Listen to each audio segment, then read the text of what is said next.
ஸ்ரீ வைஷ்ணவம், ஸ்ரீ வைஷ்ணவர்கள் அப்படின்னா தென்னிந்தியாவில் இருக்கும் இரு பிரிவினராக ஐயங்கார் அப்படின்னு சொல்லப்படுகின்ற தென்கலை வடகலை மாத்திரம் இல்லை, இந்த பாரத தேசத்துல எந்த சம்பிரதாயத்தை பின்பற்றினாலும் அவர்கள் அனைவருமே ஸ்ரீ வைஷ்ணவர்கள் அப்படின்னு நம்ம கொள்ள வேண்டும்.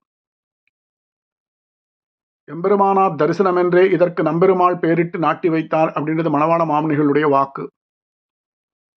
நாராயணன், வாசுதேவன், விஷ்ணு அப்படின்ற பெயர்களுடைய தெய்வமே பரமபுருஷன், ஜெகத்காரணன், ஜெகத் ரக்ஷகன் அப்படின்னு நித்திய நிர்தோஷமான பிரமாணமான வேதங்கள் அனைத்தும் சொல்றது. ரிக், கஜுர், சாம, அதர்வண வேதங்கள். இது மாத்திரமில்லை, ஒரு அத்வைத்திகளாக இருக்கட்டும், வசிஷ்டாத்வைத்திகளாக இருக்கட்டும், துவைத்த மத சம்பிரதாயத்தை பின்பற்றுவர்களாக இருக்கட்டும், நிம்பால்கர், சைத்தன்ய மகாபிரபு, இந்த சம்பிரதாயத்தை பின்பற்றுவர்கள் அனைத்து உலகத்தினரும் ஸ்ரீ வைஷ்ணவர்களே. வணங்கும் சமயம் பல பல என்றபடி உலகில் மதபேதத்தால் பல பிரிவினைகள் இருந்தாலும் அத்தனை பேரும் ஸ்ரீ வைஷ்ணவர்கள் தான். நாராயணனே ஒத்தாரும் மிக்காரும் இல்லாத ஒரே பரம்பொருளாக கொண்டாடும் ஒரு மதம் ஸ்ரீ வைஷ்ணவம். நாராயணன் ஸ்ரீ என்ற பெரிய பிராட்டியுடன் எப்பொழுதும் பிரியாமல் சேர்ந்தே இருப்பதால் இது ஸ்ரீ வைஷ்ணவம். ஒரு யஜ்யமாக இருக்கட்டும், எந்த ஒரு யஜ்யமாக இருக்கட்டும், யாகமாக இருக்கட்டும், ஆரம்பிக்கும் போது என்ன சொல்றா? ஹரி ஓம். முடிக்கும் போது ஹரி ஓம். எத்தனையோ தேவதைகள், தேவர்கள்ல முதல்வனானவன் சிவன் நாராயணன். அந்த தேவர்கள்ல கடைசி அப்படின்னா அக்னி. அக்னி தான் லக்கேஜ் கேரியர். எல்லாத்தையும் கொண்டு போய் அபிஷேகங்களாக இருக்கட்டும், எது நம்ம சமர்ப்பிக்கும் அத்தனை தேவர்களுக்குரிய அபிஷேகம் அவர் தான் எடுத்துன்னு போய் கொடுக்கிறார்.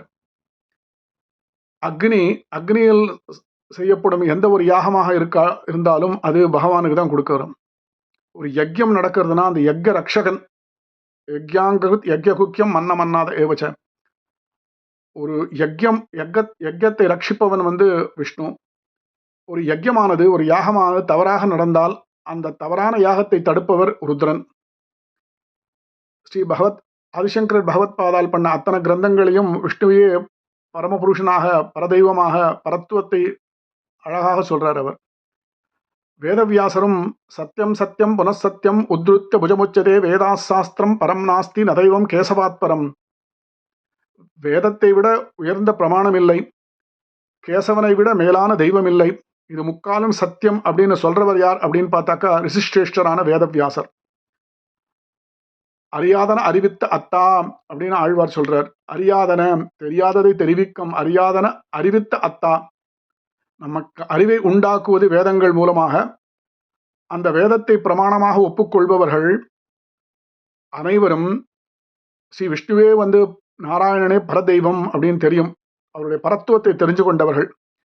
ஈஸ்வரன் நிற்கிற நிலையை சிதசித் விசிஷ் பிரம்மம் அப்படின்னு சொல்லப்படுகிறது. ஆகாசம், தீ, வாயு, நீர், நிலம், பஞ்சபூதங்கள் உண்டாக்குகின்ற சகல பதார்த்தங்களுக்கும் எம்பெருமானே உபாதான காரணமாக இருக்கிறான். உண்டான ஒவ்வொரு பொருளிலும் ஸ்ரீமன் நாராயணன் பகவானானவன் குறைவர வியாபித்துள்ளான். ஜீவராசிகளின் சரீரங்களில் ஒரு ஆத்மா வியாபித்து இது உள்ளது அப்படின்னு சொல்றதுக்கு விஷயமாகிறான். ஜீவராசிகளின் சரீரம், ஆத்மா, இது ரெண்டுத்திலையும் உறைந்து அவைகளை நடத்தி வைக்கிறான். ஜகத் சர்வம் சரீரம் தே. நீராய் நிலனாய் தீராய் காலாய் நெடுவானாய் சீரார் சுடர்கள் இரண்டாய் சிவனானாய் அப்படின்னு ஆழ்வார் சொல்றார். பஞ்சபூதங்கள் என்ன? நீர் முதலான பஞ்சபூதங்கள், சுடர்மயமான சூரிய சந்திரர்கள் என்ன, தெய்வங்கள் என்று கொண்டாடப்படும் பிரம்ம ருத்ரர்கள் என்ன, எல்லாவற்றிலும் அந்தர்யாமியாக உள்ளவன் பகவான் ஸ்ரீமன் நாராயணன். திடவிசும் பெருவழி நீர் நிலம் இசை படற்பொருள் முழுவதுமாய் அவையவை தோறும் உடல்மிசை உயிரெனக் கரந்தெங்கும் பரந்துளன் சுடர்மிகு சுருதிகள் வையுண்ட சுரனே அப்படின்னு ஆழ்வார் சொல்றார்.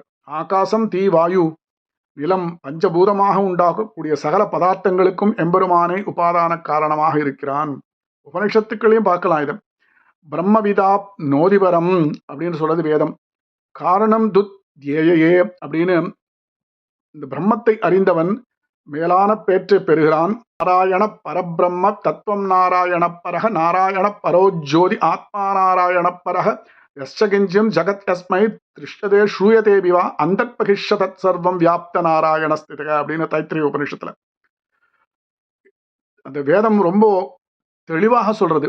மேலான பிரம்மம் நாராயணனே, உயர்ந்த உண்மையான பொருள் நாராயணன், மேலான ஆத்மாவும் நாராயணனே, இந்த உலகத்தில் காண்பதும் கேட்பதுமான எல்லா பொருள்களிலும் உள்ளும் புறமும் ஒக்க பறந்து நிறைந்திருப்பவன் நாராயணனே. இப்படி உயிருக்கு உயிராய் நிறைந்து நிற்கும் பரமபுருஷனையே காரணப் பொருளாக காட்டியது வேதாந்தம். இந்த பரமனை நாராயணன் அப்படின்ற ஒரு பெயரிட்டு அழைத்தது. அது சுந்தரமான இந்த உலகத்தில் காணும் பொருள்கள் அல்லாத அப்ராக்கிருத திருமேனி அவருக்கு. இந்த நாராயணனே நமக்கு உபாசா விஷயமாக அமைய வேண்டும். நாராயணன் அப்படின்ற ஒரு அசாதாரண பெயர் பெற்ற தெய்வமே பரம்பொருள். மோக்ஷம் அப்படின்னு பெரும் பேற்றை அளிக்க வல்ல தெய்வம் இதுவே அப்படின்னு சகல வைதிக மதங்களும் ஒப்புக்கொண்டுள்ளன. தேவர்களுக்கெல்லாம் தலைவன் நாராயணன். அந்த தேவர்களில் கடைசியில் இருக்கிறது அக்னி. இந்த அக்னியில் செய்யப்படும் அத்தனை யஜ்யங்களும் அக்னி கொண்டு போய் சேர்க்கிறார். அது இந்திரனாகட்டும், வருணனாகட்டும், குபேரனாகட்டும். ஆனால் எந்த ஒரு யஜ்யம் செல்லும் போதும் தொடங்கவும் முடிவிலும் ஹரிஹோம் அத்தனை தேவர்களுக்கு கொடுக்கப்பட்டாலும் அந்த தேவர்கள் கிட்டேருந்து பகவான் கிட்ட தான் போய் சேர்றது. அந்த தேவர்களை அந்த மற்ற தெய்வங்களை ஆராதித்தாலும் அது பகவான் நாராயணனே சென்று அடைகிறது. உலகத்தில் உள்ள அனைவரும் ஸ்ரீ வைஷ்ணவர்கள் அப்படின்றதுக்கு பிரமாணங்கள் மிக உள்ளன.